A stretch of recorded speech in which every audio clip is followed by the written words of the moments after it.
Good morning, everybody. This is my third take on this ramble in which I'm going to tell you why your horoscope was wrong today.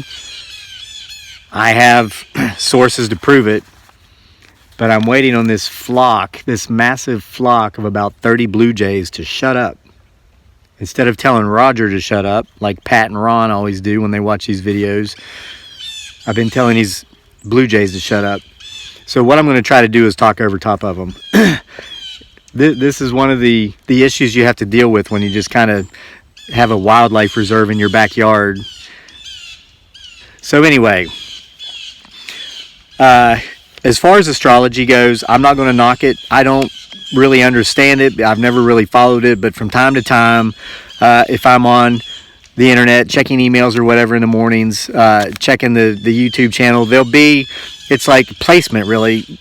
My horoscope will be placed in such a place to where I notice it, and I'll glance over and I read so fast that I can read the first sentence of a paragraph just like that by looking at it. And if I happen to do that with the horoscope and it catches my attention, I'll often read the rest. So I did that this morning, and boom, there's the morning ramble, because all these thoughts just came racing in my head.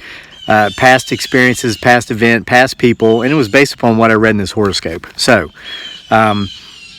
the three sources I'm going to use here to show how this is kind of off the mark, the horoscope, is a guy the horoscope quoted, American minister and author of the book called The Power of Positive Thinking, a man named Norman Vincent Peale. I'm going to use legendary, world-renowned, famous Filipino boxer Manny Pacquiao, who we all know. And then I'm going to use as my third source an old friend of mine from the Philippines, a retired Englishman who's nearing 80 years old now, if he's still among the living, named Ray. You know of the first two, or have at least heard of them, or at least can Google these people. Ray, you haven't, so I'll fill you in a little bit. But first I'm going to read the horoscope. It read, and I agree, listen, I'll just read it. Thinking about what you don't have reflects a certain lack of gratitude and is also a recipe for putting yourself in a foul mood. That's the first line, and I can completely agree with that. And perhaps that sentence, what caught my attention about that is, as you know, if you follow the channel, you watch the morning rambles every day. I begin every day by building my list of gratitude, my gratitude list, so I can begin my day with an attitude of gratitude while I'm drinking my first cup of coffee. I'm thinking about all the things in my life that are right. There's plenty that are wrong, plenty of mistakes in the past, plenty of ghosts back there, but I have learned to focus on what's right in my life. It sets the tone. By being grateful for what I have, I don't spend my day focusing on what I don't have. It makes me feel better. And that's a good thing, because I've felt bad and I've felt good. I prefer to feel good. So I'm drinking my first cup. I've built my gratitude list for the day. On to the second cup, on to checking stuff online like the channel, trying to come up with the daily ramble. So I read that and I thought, there's truth in that. So it goes on to read, opposition between the reactive moon and the stoic Saturn in your second house of resources, and I don't understand any of that, suggests that money or the scarcity of it is defining too much of your self-worth. Now, I do understand that. Now, here's where people who are naysayers in regard to astrology, or objectivists like myself, I'm an objectivist, can come in and say, well, that's so broad that can affect anybody, so it doesn't matter what your astrological sign is. That's true. We all most of us feel better when we have a little bit more financial resources than when we don't. There are those out there who have truly achieved self-actualization. I think I'm there sometimes, but sometimes I know I'm not. So I don't think I'm really there yet. But there are those out there to whom this doesn't matter. Okay, and then it says, gather your thoughts and remember what keeps you full. So then it goes on to quote our first source, a man by the name of Norman Vincent Peale. The horoscope said, always remember what Norman Vincent Peale said. Empty pockets never held anyone back. Only empty heads and empty hearts can do that. Okay, I agree with that. So I'm in agreement with everything so far. But then I think back to a time I'm living in the Philippines. I'm hanging out with my friend Ray from England, and we're watching a boxing match. Manny Pacquiao was fighting somebody. He won. It wasn't the Mayweather-Lewis Jr. fight. It was many years before that. So Ray, quick rundown on Ray. Ray was an Englishman. I can't remember. I know he was a Northerner. And guys, here in the U.S., Southerners are known for their hospitality, being more laid back, talking slower, living a slower life. And Northeasterners are kind of known as being more aggressive, more pushy, being more concerned with their time. In England, as Ray explained it to me, it's kind of the opposite. The Northerners are known as being more laid back, more easygoing, and the Southerners are known as being more pushy. And I think a lot of this, guys, has to do with where is your economic hubs, where's your industrial base, where are your large cities? Because life is different out in the country than it is in the large cities. If you look at New York, Philadelphia, so that kind of makes sense. But so Ray was a Northerner, and I've been to England several times. I used to go to England to visit some very important people, some very special people in my life. And so I think I was in central England. I would fly into Manchester, and then I would take a train down to Preston, where I was staying in Preston. And here's a shout out to our subscriber, Tracey Goodger, who lives, I think, in Preston. She's mentioned that before in her comments, so I'm not sharing anything with our followers here that Tracey hasn't shared before. I'm willing to bet it's in the north, central or north, because I remember going there, my first time ever especially, I was afraid to talk because I'm an American and my slightly southern accent kind of gives that away. There's no hiding it. And I'd never been to England. This is when I was kind of just starting my world travels. This was many years ago.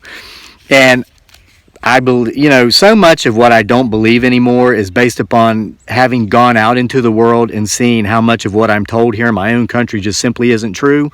And one of those untruths was that everybody in the world hates Americans. Everybody hates America. Especially the English. They view us as their dirty, rotten, B-word stepchildren that they got rid of and hated. Yeah. My personal experiences, based upon actually going out and doing these things, was that is the furthest thing from the truth. When I went to England and I was down in Preston, I was scared to talk. And I remember going out, I was with my two daughters and my older son, who are now grown, and we would go out to eat, and the server, the waitress, I remember her coming to the table to take our drink orders. And I kind of almost whispered our drink orders, and she heard me though, and she looked at me and she said, "Are you an American?" And I looked up and I said, "Yes." And I was prepared for her to just tell me everything that was wrong with America and how much she hated America. And what I got was the exact opposite treatment. She smiled from ear to ear. She beamed up and she says, "Oh my gosh, where are you from?" And I was like, "Virginia." And she goes, "Oh, wonderful. Have you ever been to Disney World?" And I was like, "No." And she just started telling me how much she wanted to come to America, how much she wanted to go to Disney World. Have I ever been to New York City and all these things? And I was like, wow, this isn't what I was expecting. She gave us our drinks for free. So I think I spent 10 days in England that time at Preston. And the first couple of days, it was the exact same thing. I'd go out, I'd go to the store. If I came into contact with somebody and I had to speak, I would almost whisper, and they'd hear my accent and they'd say, "Are you from America?" And I was like, "Yes." And they would smile from ear to ear, go on about how much they wanted to visit America, and ask me if I'd ever been to Disney World. That was my experience. And I went back after that time, and what I found was that I was just being lied to over here by mainstream media, who wanted to convince me that everybody in the world hated me because I was American.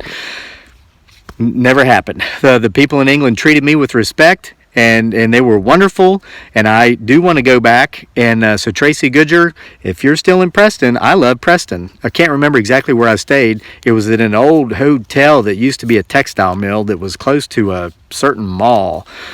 So anyway, that's who Ray was. And so I really enjoyed Ray's company. So I'm at this boxing match. We're watching Manny Pacquiao fight. A Filipino gentleman there, he's there. He comes over, makes his way to our table. We're hanging out with him. We're talking. He's like, "You're rooting for so-and-so?" Because the guy wasn't American. I said, "No, actually, we're rooting for Manny Pacquiao." And he's like, "Alaka," which was their way of saying, "Oh my gosh." but you're an American. I was like, yeah, so? He's like, well, you should root for an American. I'm like, why? Because I don't care. I like Manny Pacquiao. I'm a Manny Pacquiao fan. I love Manny Pacquiao. So me and this Filipino gentleman, we just start talking, and the conversations would often go this way. He would tell me, he told me that this guy, they wouldn't always go this way, but often. He told me, I'm lucky to be in America. We're all rich. Every single one of us are rich, and it's because our government's so good, and they just give us everything. I learned eventually, after being there for several years, to just simply walk away from these sorts of conversations. And there are conversations like this here in America where I'll talk to one of my fellow Americans. They start taking me down the avenue. I call it asinine avenue. Thoughts or ideas or beliefs that are just so asinine. You can't win by a conversation like this, which quickly becomes a debate, by trying to provide facts. Because you cannot confuse people whose minds are already made up with facts. You're wasting your time, and I learned through experiences, through being out there in the world and having these experiences, to simply just walk away, and I will do it in mid-sentence. If I'm with somebody who's beginning to take me down asinine avenue, I will just turn around and walk off in mid-sentence. I don't care, because my serenity is worth just leaving.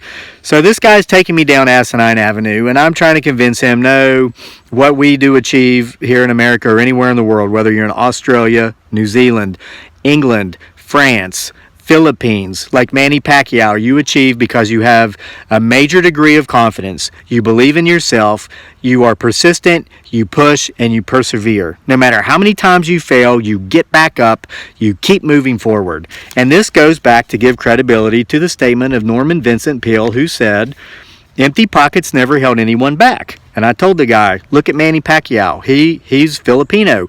He grew up the poorest of the poor, and now he is among the wealthiest of the wealthy and the most successful of the most successful because he believed in himself. He didn't have what Mr. Peale referred to here as an empty head or an empty heart. He says only empty heads and empty hearts can do that, hold us back. Manny Pacquiao believed in himself. He believed it here, he believed it here. So your horoscope's right? You're saying, Crazy Lake, you said the horoscope is wrong. What's wrong? Manny Pacquiao's proof that it was right, what Norman Vincent Peale said. Well, me and this Filipino gentleman keep going back and forth. The guy kept saying, you have to have money to be confident. And I kept saying, no, you have to be confident to achieve success, which often leads to money. The confidence must come before the success does. And the guy kept saying, no, you guys have a foundation we don't have, so it's easier for you. My friend Ray steps in, and he says, you're both wrong. And by this time, I knew Ray well enough to always just hang on every word Ray said, because he always, and Ray could be unobjective in this conversation I was having with this Filipino gentleman, because Ray wasn't a Filipino and Ray wasn't an American. Ray was an Englishman who'd been to both America many times, who was now living in the Philippines. He knew both cultures very well. And he said, Manny Pacquiao is successful not because his head and his heart was full, and certainly not because his pockets were full, which they weren't. It has nothing to do with which was empty, his head, his heart, or his pockets. Manny Pacquiao is successful because his stomach was empty. That, my friends, that statement is powerful beyond measure. Didn't have anything to do with what he thought, or what he believed, or what was in his pockets. It had to do with being hungry. We've heard it said that necessity is the mother of all invention. In this instant, we can also say necessity is often the mother of success. When you're hungry, you don't care about your nationality. You certainly don't care about your government. You care about your next meal. Manny Pacquiao is living proof of that, and it took my friend, the Englishman Ray, to point that out to a Filipino gentleman and an American man who were arguing over something that simply wasn't the facts. So, necessity,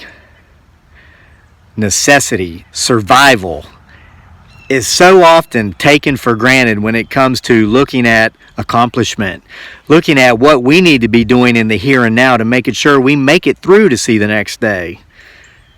Manny Pacquiao was living proof of that, came from nothing, poorest of the poor, didn't get to finish school because he had to work to feed his family.